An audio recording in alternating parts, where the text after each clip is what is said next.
अपवाद द्वारा प्रबंध, मैनेजमेंट बाई एक्सेप्शन। आज प्रबंध का कार्य बहुआयामी हो गया है। उसी अनेक प्रकार के निर्णय लेने होते हैं। अनेक तथ्यों, सूचनाओं एवं आंकड़ों का विश्लेषण करना होता है। अनेक अधीनस्थ प्रबंधकों को मार्गदर्शन देना होता है। अनेक प्रतिवेदन, सुझावों, मतों, शिकायतों, समस्याओं पर ध्यान देना होता है, किंतु समय एवं ऊर्जा सीमित होने के कारण उसके लिए सभी कार्यों पर ध्यान देना संभव नहीं होता है। अतः उसी आवश्यक और अनावश्यक, महत्वपूर्ण तथा गौण आदि मामलों में अंतर करने की आवश्यकता होती है। H.B. मेनार्ड ने कहा है कि आधुनिक समय में व्यवसाय प्रबंधन अत्यधिक जटिल कार्य बन चुका है।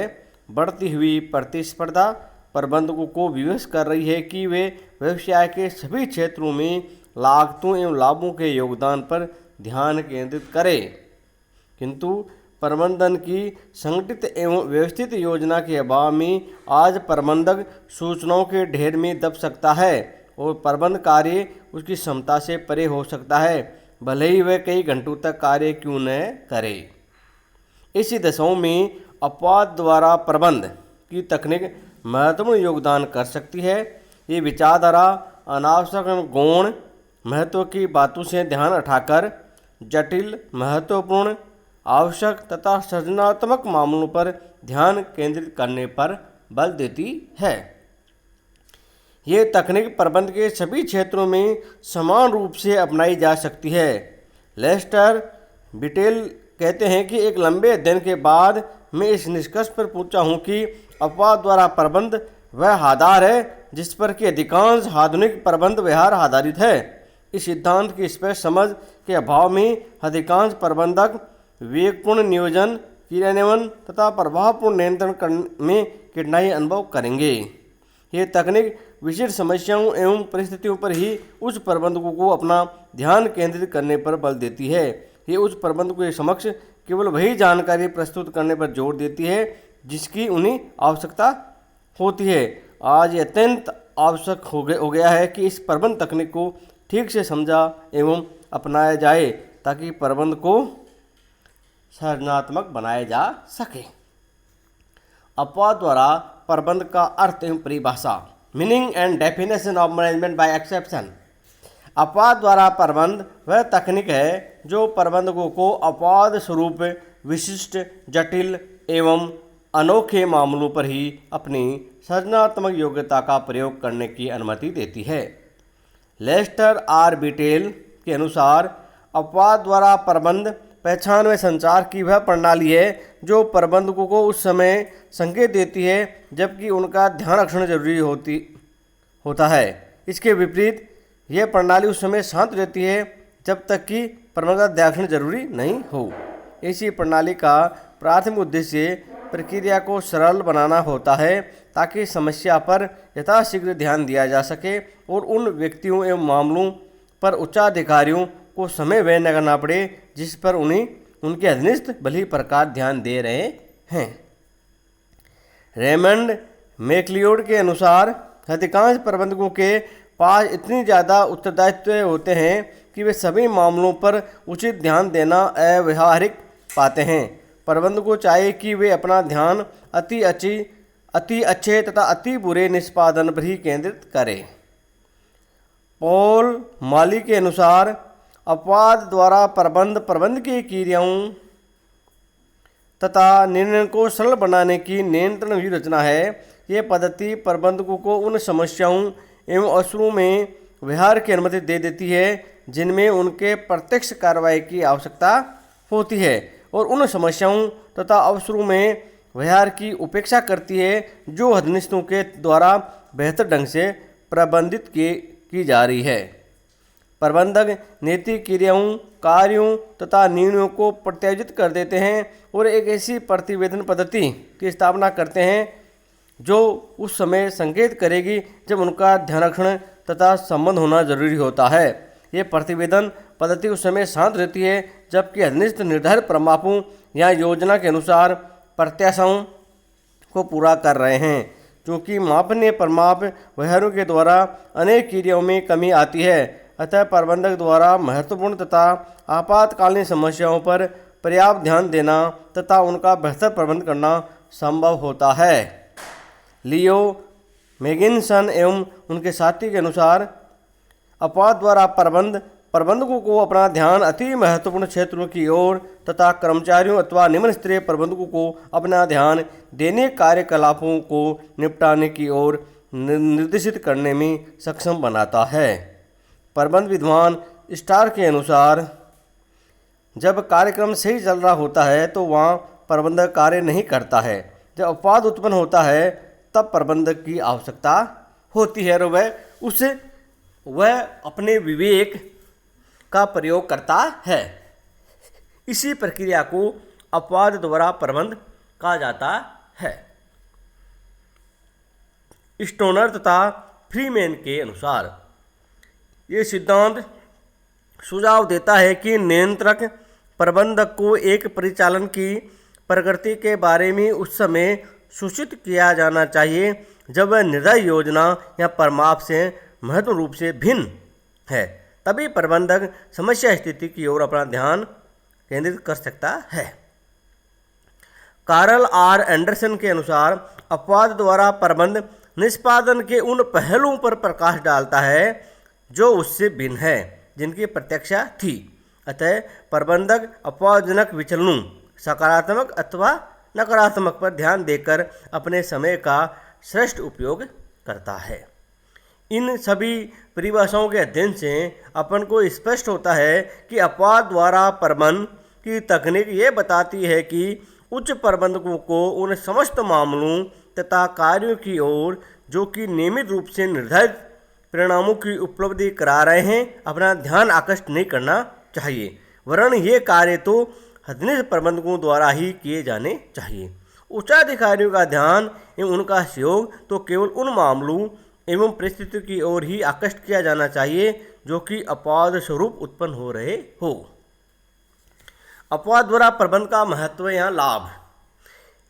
Significance and advantage of MBE management by exception. प्रबंध में इस सिद्धांत की पहचान का श्रेय वैज्ञानिक प्रबंध के जनक FW टेलर यानी फ्रेडरिक वेंसलो टेलर को दिया जाता है, जिसको वैज्ञानिक प्रबंध का जनक भी कहा जाता है। प्रबंध के सभी क्षेत्रों व कार्यों में सिद्धांत का प्रयोग किया जाता है। अति प्रबंधन की रोकथाम तथा प्रबंध के समय श्रम व ऊर्जा की बचत की दृष्टि से इस तकनीक का अत्यंत महत्व है। सैकड़ों प्रबंध व्यवहारों में इस तकनीक की प्रयुक्ति देखी जा सकती है। लेस्टर आर बिटेल कहते हैं कि आज ये सफल कंपनी को ढूंढना बड़ा कठिन है जो अपवाद द्वारा प्रबंध को व्यवहार में प्रयुक्त नहीं करती। इस तकनीक को निर्णय, विपणन, निगम वित्त, उत्पादन, स्टाफिंग, निष्पादन सुधार, लागत न्यूनीकरण आदि क्षेत्रों में विश्व की बड़ी बड़ी कंपनियां सफलता के साथ अपना रही है। वास्तव में व्यवसाय जटिलताओं तथा सूचनाओं के विस्फोट के युग में अपवाद द्वारा प्रबंधन पद्धति आधुनिक युग का आधार स्तंभ बन चुकी है। लेस्टर बिटेल ने इस प्रणाली के महत्व को स्पष्ट करते हुए इसके निम्न प्रकार से लाभ बताए हैं। प्रबंधकों के व्यक्तिगत समय में बचत होती है। प्रबंध के प्रयत्नों को वांछित समय एवं स्थान पर तथा आवश्यक मामलों पर ही संकेंद्रित किया जा सकता है। जटिल समस्याओं एवं अनोखे मामले उच्च प्रबंध के ध्यान से नहीं बच पाते हैं और प्रबंध के कवरेज को व्यापकता प्रदान करना सुगम हो जाता है। निर्णय की बारंबारता में कमी आज की जा सकती है और उपलब्ध आंकड़ों, इतिहास एवं प्रवृत्तियों की जानकारी का सर्वोत्तम उपयोग किया जा सकता है। अधिक सक्षम एवं उच्च वेतनभोगी व्यक्तियों को उच्च प्रत्याय वाले कार्यों पर लगाया जा सकता है।